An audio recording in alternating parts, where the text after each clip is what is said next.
François Asselineau, bonjour. Bonjour.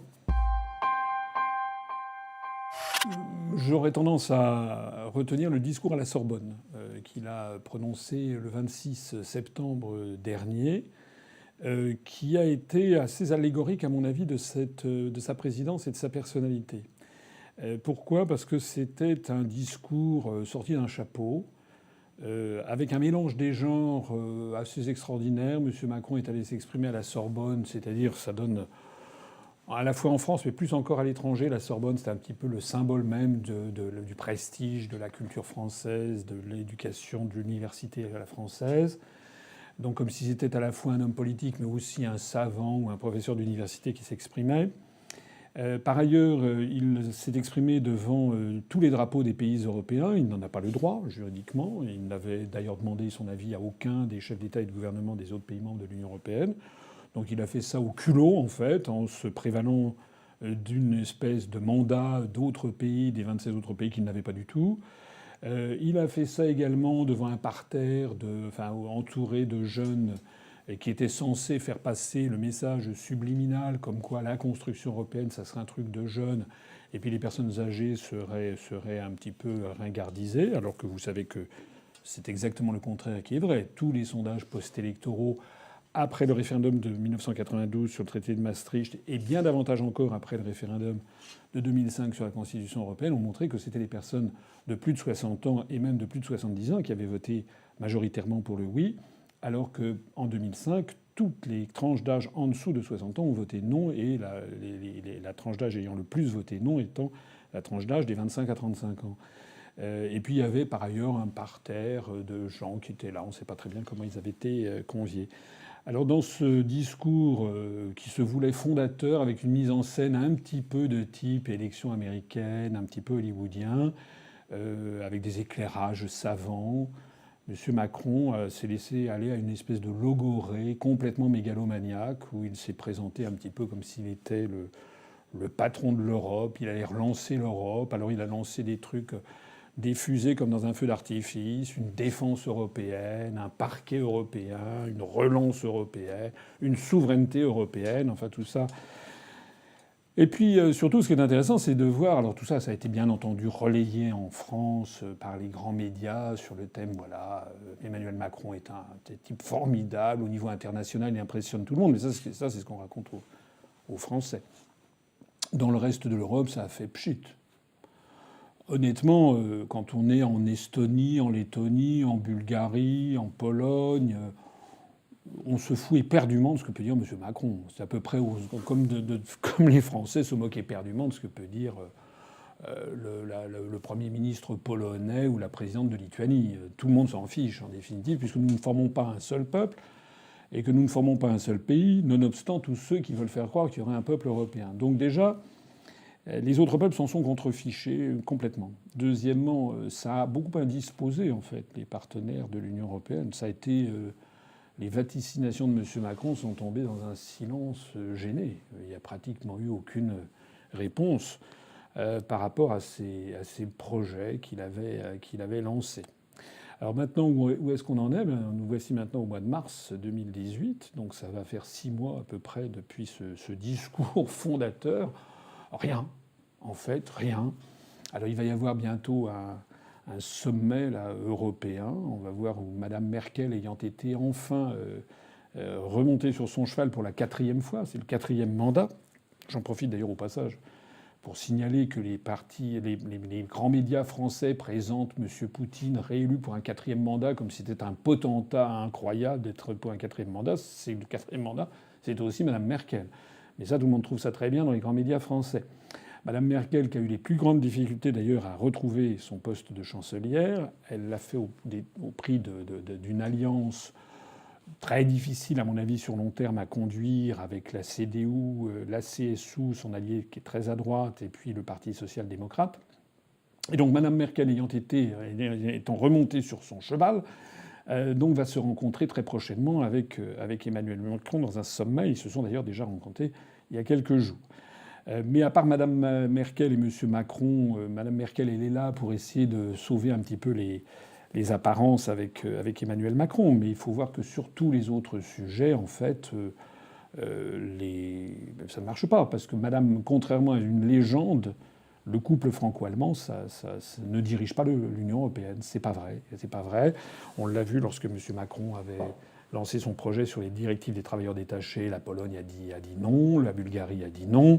Sur son projet de réforme de la zone euro, il y a 8 pays du nord de l'Europe, dont les Pays-Bas, qui ont dit non, etc. Donc sur la défense européenne, il y a eu un sommet de l'OTAN et qui s'est tenu avec l'Union européenne cette fois-ci. C'est le secrétaire à la défense américain, M. Mattis, qui a dit non, qui a dit que la défense commune, c'était sous la tutelle de l'OTAN et de l'OTAN seul. Donc en fait, voilà, ce discours de M. Macron à la Sorbonne, c'est en fait une espèce de néant sonore, comme aurait dit Mallarmé, c'est-à-dire quelque chose de très bruyant, à grand son de trompe, et puis après ça, les journaux qui ont chanté les louanges de M. Macron, quelques jours après, on les utilise pour emballer les œufs, parce que tout le monde se fiche de ce qui a pu être dit. Celle que j'ai préférée, je dirais cette image de M. Macron se rendant au Royaume-Uni. Je crois que c'était le 18 janvier de cette année, 18 janvier 2018. Et on le voit à côté de Mme Theresa May, la Première ministre britannique, en train d'assister à la signature du traité de Sandhurst, qui a été signé entre la France et le Royaume-Uni à cette occasion, qui essaye de régler les problèmes d'immigration au Royaume-Uni et au terme duquel, notamment, le Royaume-Uni va verser 50 millions d'euros, si j'ai bien compris, pour essayer d'améliorer la situation qui prévaut à Sangatte, de l'autre côté du tunnel de la Manche. Enfin, du côté français. Alors pourquoi j'aime bien cette image? Parce que elle est on voit M. Macron tout sourire, en train avec son homologue, enfin pas son homologue, mais le chef du gouvernement britannique. Et c'est l'incarnation exacte du mensonge du même M. Macron qui disait quelques mois auparavant que la Grande-Bretagne allait être isolée, qu'on allait lui faire payer le Brexit, etc. Non. Les réalités, le poids des réalités s'impose. Le Royaume-Uni, qu'il soit ou ne soit pas dans le Brexit, restera toujours de l'autre côté de la Manche. De même que lorsque la France sera sortie de l'Union européenne, elle restera toujours frontalière de la Belgique, du Luxembourg, de l'Allemagne, de l'Italie, de la Suisse et de l'Espagne. Et donc, eh bien, dans ces situations, on tient compte des réalités. Voilà, les réalités s'imposent. Le Royaume-Uni est en train de sortir de l'Union européenne. Ça se passe d'ailleurs beaucoup mieux que ce que disent les grands médias français. Et le Royaume-Uni n'est pas en train de disparaître dans une quatrième dimension. Il n'est pas en train de disparaître de la surface de la Terre. Il est là et bien là. Il négocie ses intérêts.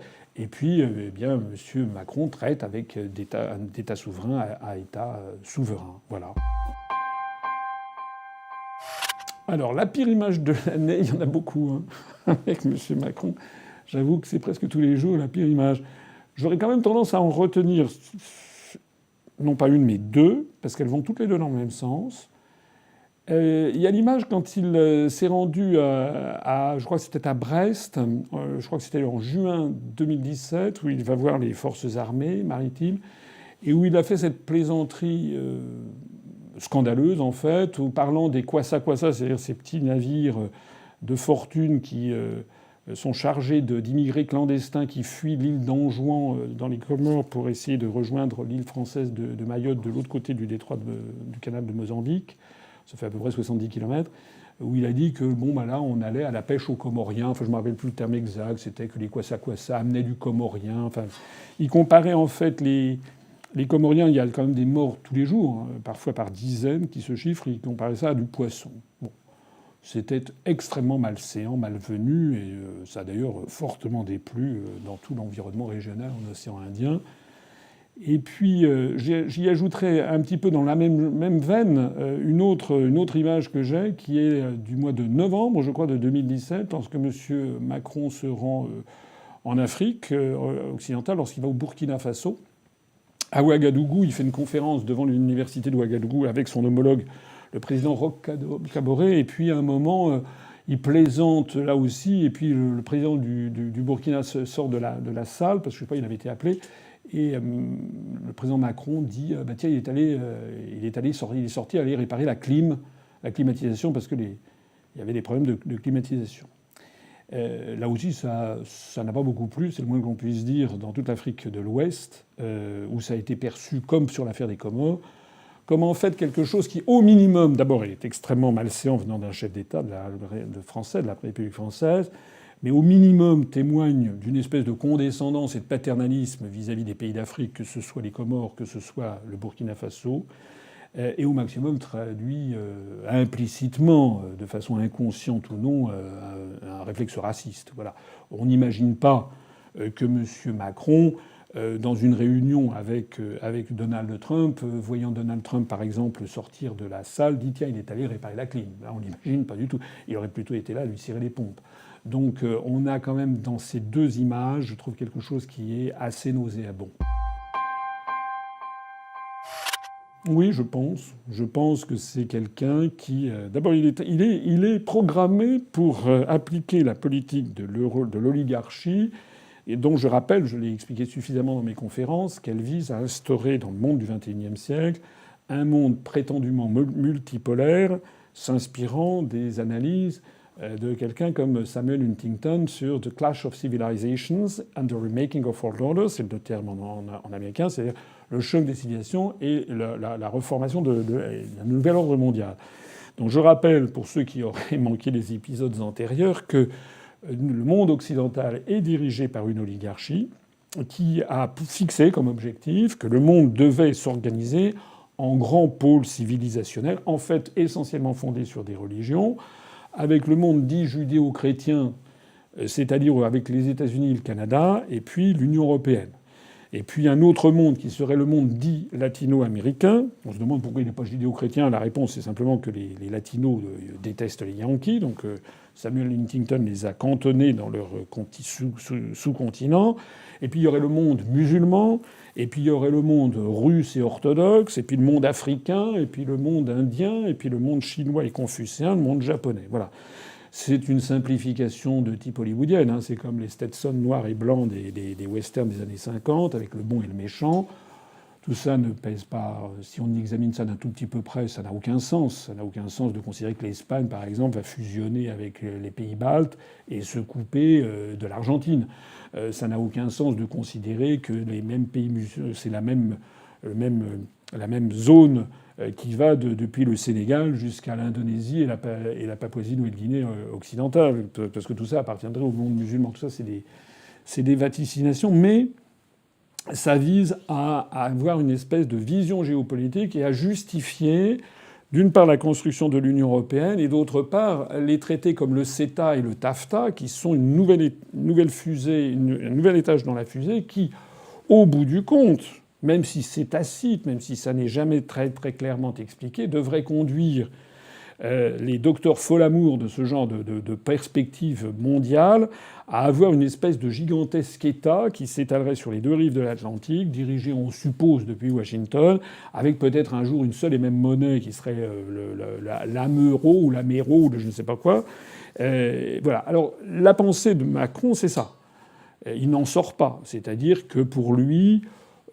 la francophonie, tout ça, c'est des bricoles, ça n'a aucun sens. Comment dirais-je, on sent bien que lorsque là, il vient de faire un voyage en Inde, on sent bien que c'est du toc, quoi. On a l'impression, quand il fait un voyage en Inde, quand il fait un voyage au Burkina Faso, quand il fait un voyage en Chine, d'ailleurs en Chine, il parle au nom de l'Europe, il dit Europe is back, etc. On sent bien qu'il y a quelque chose qui... ça n'intéresse pas fondamentalement, voilà. Il se sent dans cet univers de ce monde judéo-chrétien, nord-américain et Union européenne. Et c'est dans ce cadre, je pense, qu'il regarde un petit peu, vous savez, avec un peu à travers un face à main méprisant ce qui peut se passer dans les pays d'Afrique. Alors, évidemment, bien sûr, tout ça ne sera jamais dit comme ça, mais inconsciemment, je pense que c'est ça. La mesure la plus emblématique qu'il a prise au cours de ces funestes mois depuis qu'il a accédé à l'Élysée, je dirais que c'est le fait de laisser le TGV devenir allemand. C'est d'ailleurs dans la lignée de ce qu'il avait fait quand il était au ministère, c'est-à-dire d'avoir laissé GEC Alstom, enfin une partie de GEC Alstom être vendue à General Electric. Donc en fait, j'y vois une espèce de emblématique, c'est bien votre adjectif, c'est symbolique.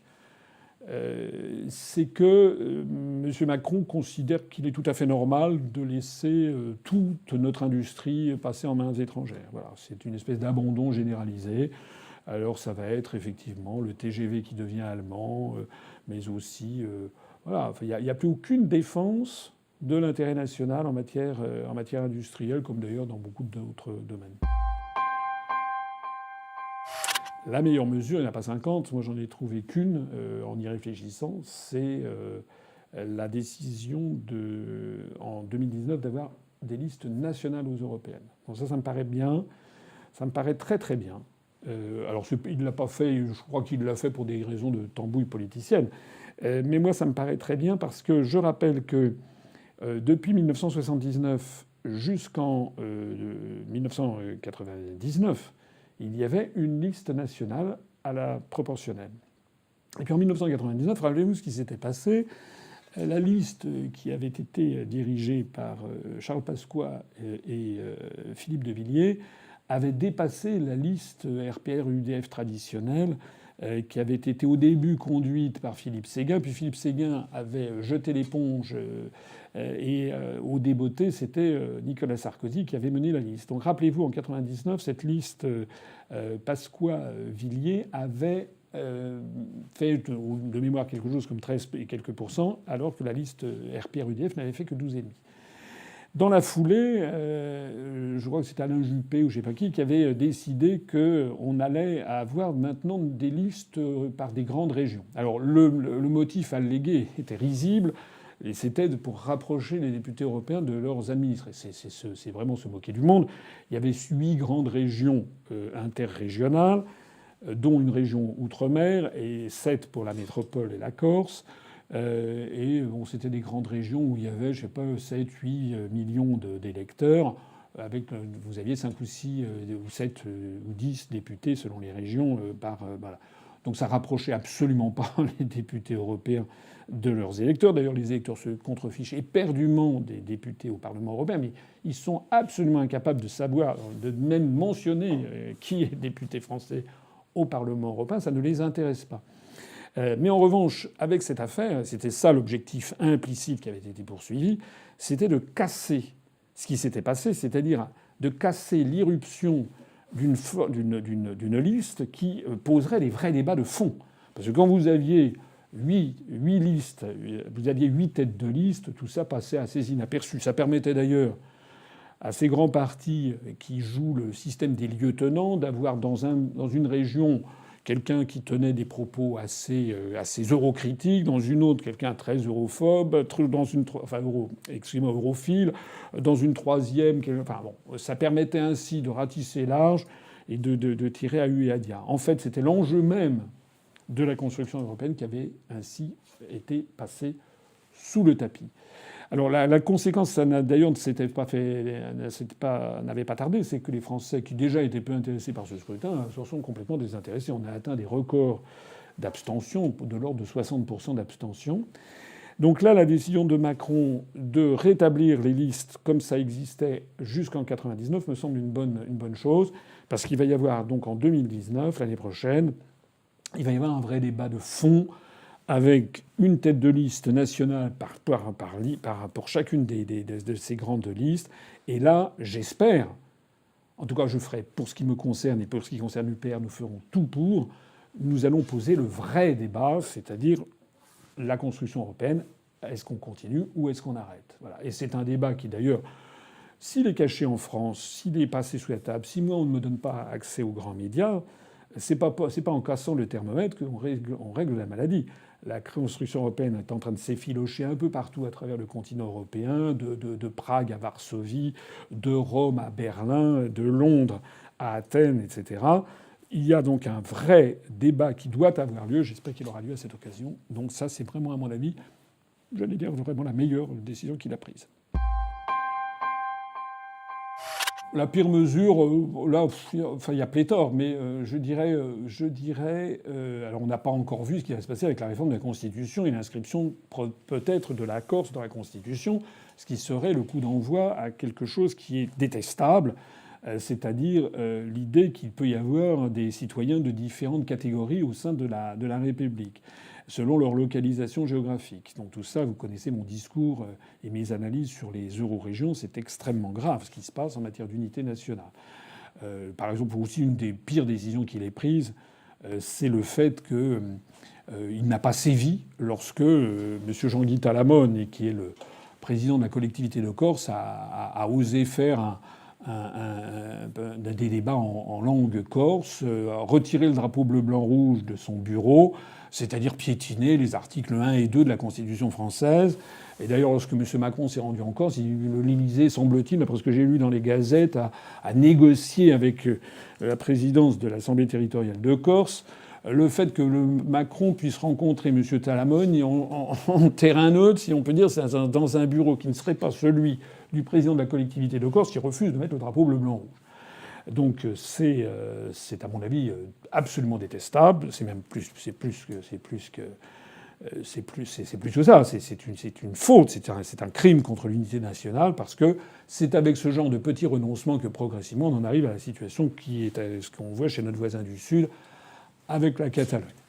Mais pour prendre quelque chose qui parle peut-être un petit peu plus au public concrètement, j'aurais tendance à dire que sa pire décision, c'est d'avoir à la fois augmenté la CSG et baissé l'impôt sur les sociétés. Ça fait, moi je parcours la France, je rencontre des gens un peu partout. Bon, ça passe pas. Voilà. Les retraités qui gagnent plus de 1 200 euros par mois, c'est quand même pas une fortune, 1 200 euros, qui voient augmenter la CSG.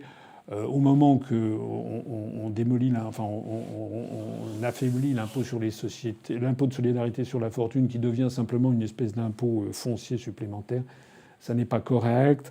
Alors même qu'en France, il y a de plus en plus d'inégalités, que la classe moyenne commence à s'appauvrir et que la classe prolétaire est en voie d'appauvrissement rapide, que l'on assiste à un éventail inimaginable des revenus. Vous avez vu il y a quelques jours, on apprenait qu'il y a désormais plus de 40 Français qui ont un patrimoine supérieur à 1 milliard d'euros, alors même qu'on assiste à une réouverture de ces inégalités de façon tout à fait préoccupante, alors même qu'il y a de plus en plus de SDF dans les rues. Prendre ce genre de décision, c'est à mon avis une provocation. Le mot le plus macronien, je dirais, il y en a un qui me vient à l'esprit, c'est le mot décomplexé. Voilà, décomplexé. J'aurais pu dire en même temps, non, je dirais, ou penser printemps, enfin tous les trucs qu'il a utilisés. Non, je dirais décomplexé. Pourquoi ? Parce que il s'est déclaré récemment en faveur d'une francophonie décomplexée. Alors j'ai regardé ça un petit peu près. C'est quoi la francophonie décomplexée selon M. Macron ? C'est que maintenant il fait tous ses discours en anglais. Voilà. Il est allé en Inde, il a parlé en anglais. Les gens ont d'ailleurs des oreillettes, voilà, quand il va. Et donc les gens essaient d'avoir en traduction en hindi. Il aurait très bien pu faire un discours en français, le président de la République française, et traduit en hindi. On a des interprètes. Non. Il a parlé en anglais. Donc la francophonie décomplexée, dans son vocabulaire, décomplexé, ça veut dire en fait, voilà, c'est faire le contraire du sens commun, le contraire des intérêts nationaux. Voilà. C'est comme il n'y a aucun tabou. Hein. On va regarder la situation de la fiscalité sans aucun tabou. Décomplexé, c'est l'idée en fait que M. Macron assume, d'ailleurs il le dit souvent, j'assume, hein, assume de faire une politique qui est contraire aux intérêts nationaux les plus fondamentaux, contraire aux intérêts du peuple français. S'agissant de la francophonie, puisque j'en parlais, en plus de ça, c'est stupide, puisque je rappelle que la langue française ne cesse de se développer dans le monde, contrairement à ce qu'on fait croire aux Français. Il y a de plus en plus de locuteurs francophones. Il y avait 190 millions de francophones dans le monde, d'après les statistiques de l'Organisation internationale de la francophonie. Il y avait 190 millions de francophones en 2000. En 2018, il y en a 260 millions. Et à ce rythme, en 2060, il y en aura 600 millions. Et c'est une langue qui, à l'époque, à ce moment-là, sera devenue une langue à 90% africaine. Mais, je le disais tout à l'heure, comme M. Macron considère en fait l'Afrique un peu comme moins que rien, même si jamais il ne le dira, bien entendu, mais psychiquement, c'est ce qu'il pense. Pour lui, il parle dans la langue de ses maîtres, c'est-à-dire dans l'anglo-américain. Franchement, non. Non. La seule chose, c'est qu'avant, il se travestissait régulièrement dans les premiers jours. Vous savez, il passait son temps à se déguiser.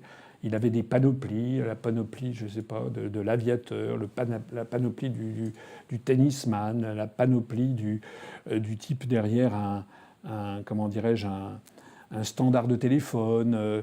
Enfin, vous vous rappelez, il se déguisait comme ça. C'était délirant.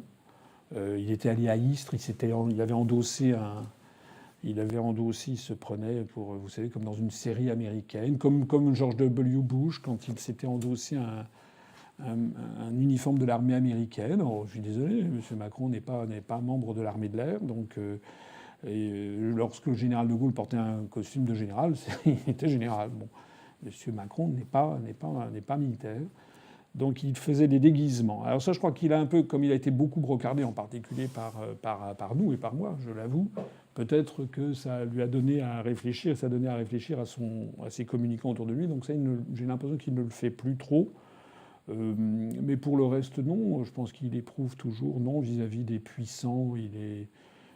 Non, je ne crois pas qu'il ait beaucoup évolué. Du moins, en tout cas, ce que l'on voit surtout, c'est que c'est la question précédente, c'est qu'il est décomplexé. Il est décomplexé pour mener à bien une politique contraire aux intérêts nationaux, une politique qui n'est pas celle souhaitée par les Français très majoritairement. On le voit par exemple sur l'affaire de la privatisation de la SNCF.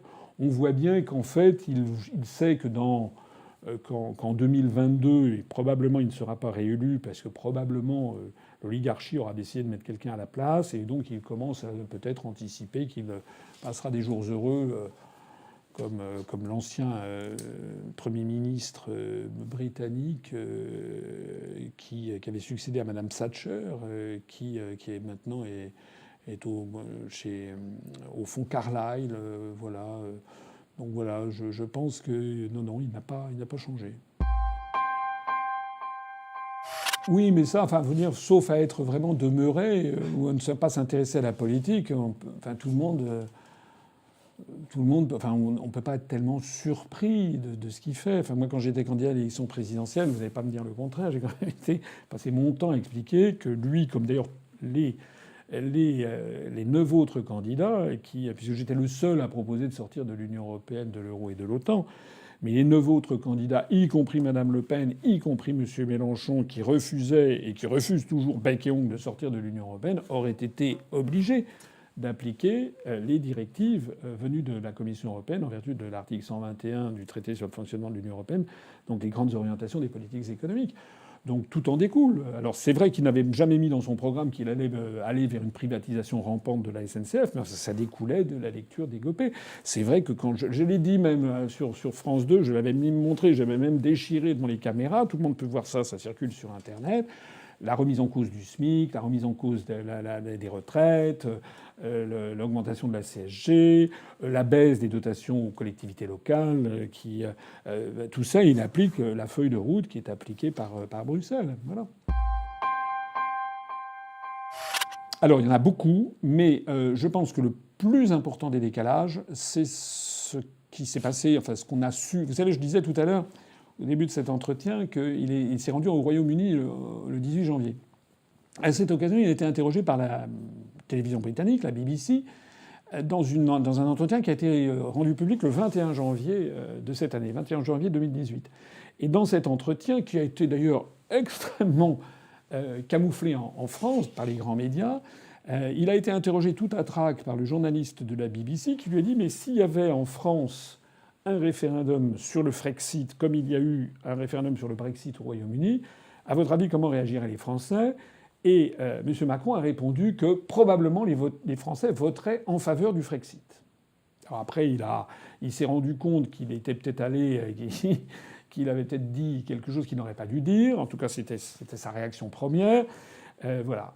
D'ailleurs, de fait, les rares sondages qui existent sur le sujet montrent qu'il y a au minimum 30-35% des Français, peut-être 45%, et encore, c'est des sondages comme ça, à froid, qui voteraient en faveur de la sortie de la France de l'Union européenne. Et donc, ce qui est très très incroyable quand on y réfléchit, c'est que le président de la République française se rend au Royaume-Uni, il avoue devant la chaîne de télévision britannique, la BBC, que si référendum sur le Frexit il y avait en France, probablement une majorité de Français voteraient en faveur.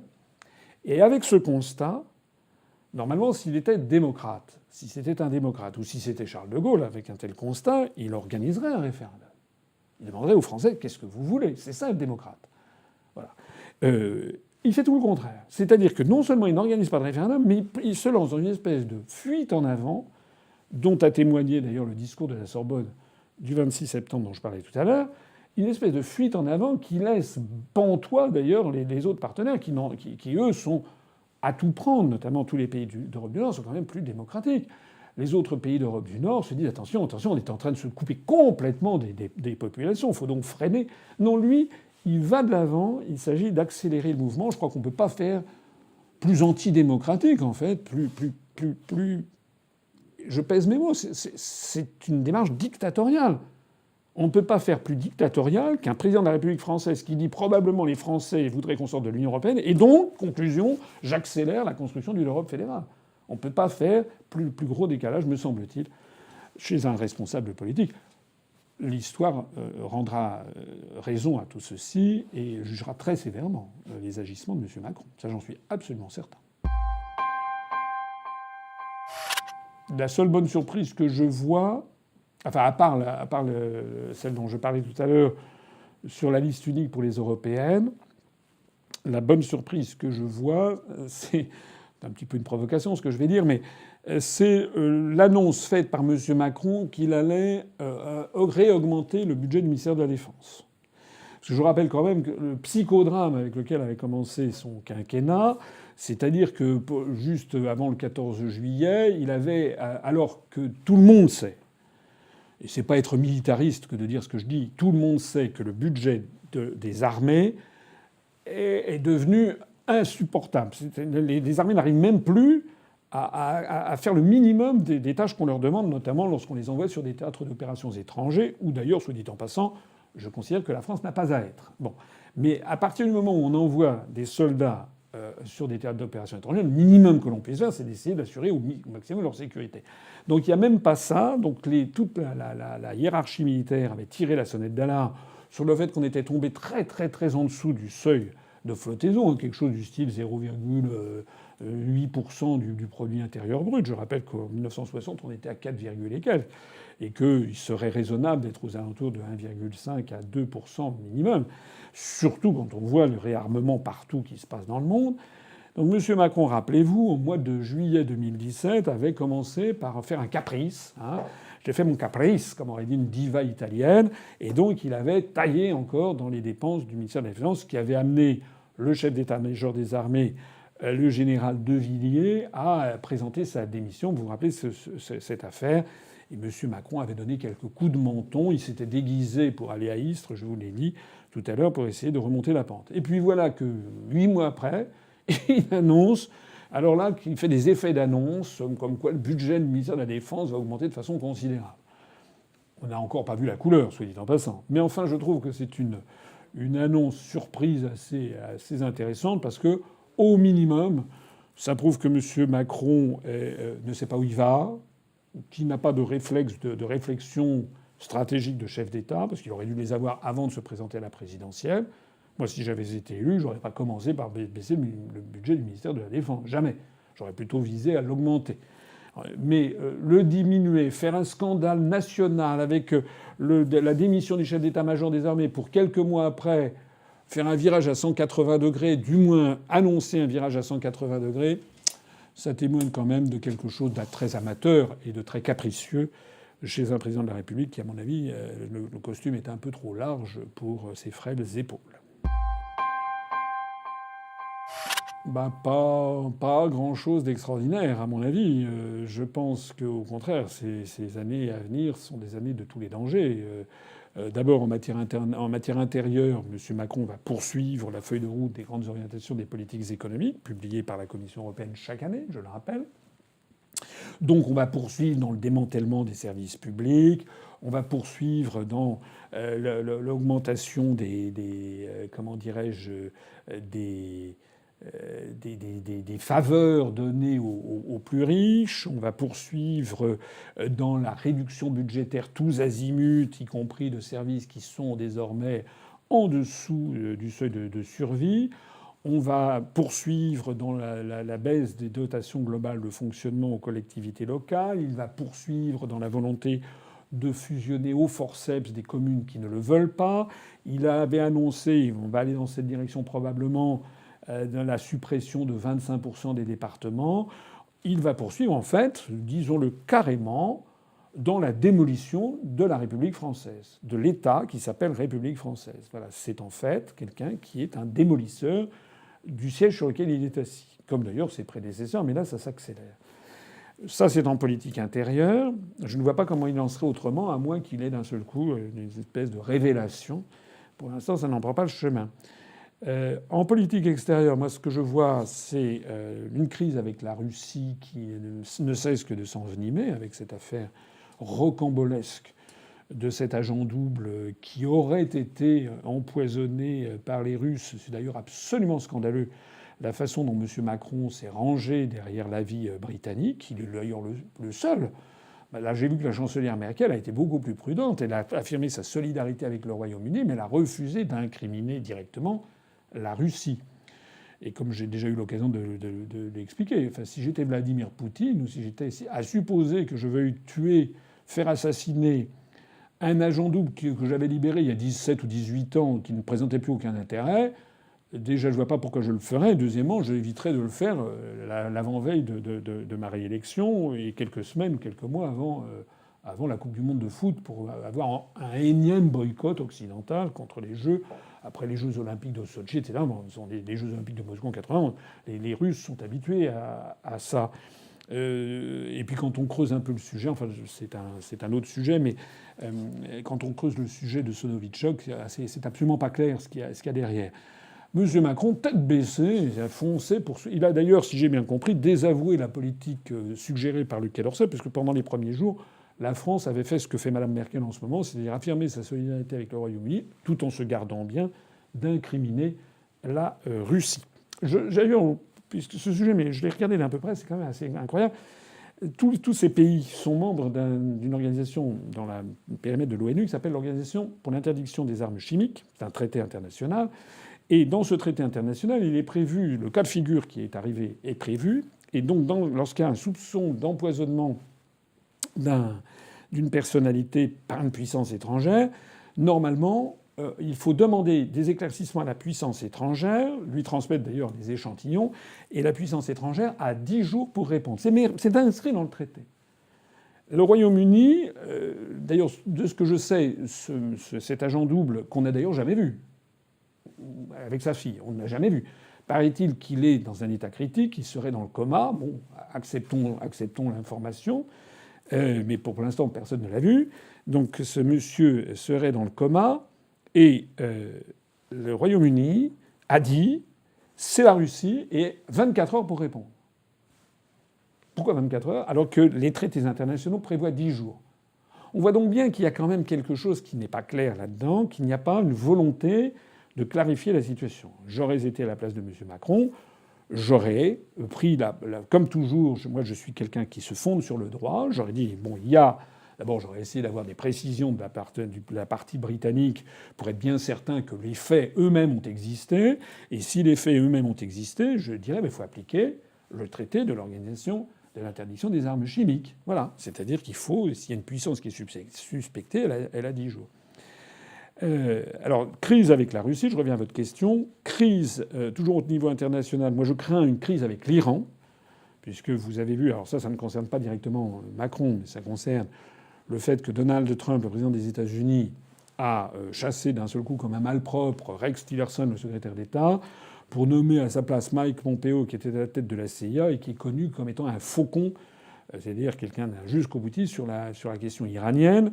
Et d'ailleurs, le président Trump a dit qu'il allait laisser entendre qu'il pourrait remettre en cause l'accord sur le nucléaire iranien. Donc ça, c'est quand même très très grave.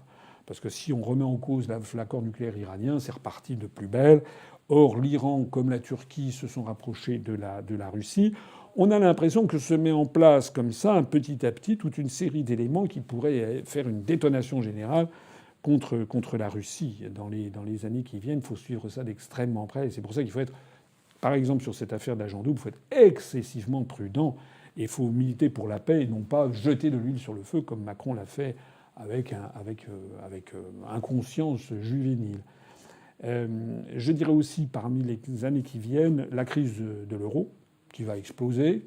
Alors je ne sais pas quand, hein, c'est comme dans les Saintes Écritures, nul ne sait le jour ni l'heure, mais la divergence des soldes de la balance des paiements courants à l'intérieur de la zone euro continue de s'accroître. ce que l'on appelle le système Target 2. Et il faut suivre de très près ce qui vient de se passer en Italie. Alors là, au moment où on parle, il n'y a toujours pas de gouvernement constitué. Mais enfin, la Lega pourrait lancer des perches pour essayer de gouverner avec le mouvement 5 étoiles. Il pourrait y avoir dans toute cette affaire l'idée qui a effleuré ici ou là dans les cercles d'initiés, selon laquelle l'Italie pourrait avoir l'idée de lancer une monnaie parallèle à l'euro, qui dans un premier temps serait destinée à permettre aux Italiens, par exemple, de payer leurs impôts. Et donc il y aurait progressivement, c'est pas semble-t-il interdit par les traités européens, enfin ça n'est pas interdit, donc l'Italie créerait une espèce de deuxième monnaie officielle qui serait réservée à des paiements internes. Et selon la loi de Gresham, qui est économiste, ça doit être du XVIIIe ou XVIIe ou XVIIIe siècle, une loi empirique, la mauvaise monnaie chasse la bonne. On pourrait très bien envisager que progressivement l'euro soit thésaurisé par les Italiens et que de plus en plus circule cette monnaie. Et si l'euro ne circule plus en Italie, mais que c'est cette monnaie, les gens qui ont cette monnaie voudront se procurer de l'euro et donc progressivement seront amenés à la payer plus cher.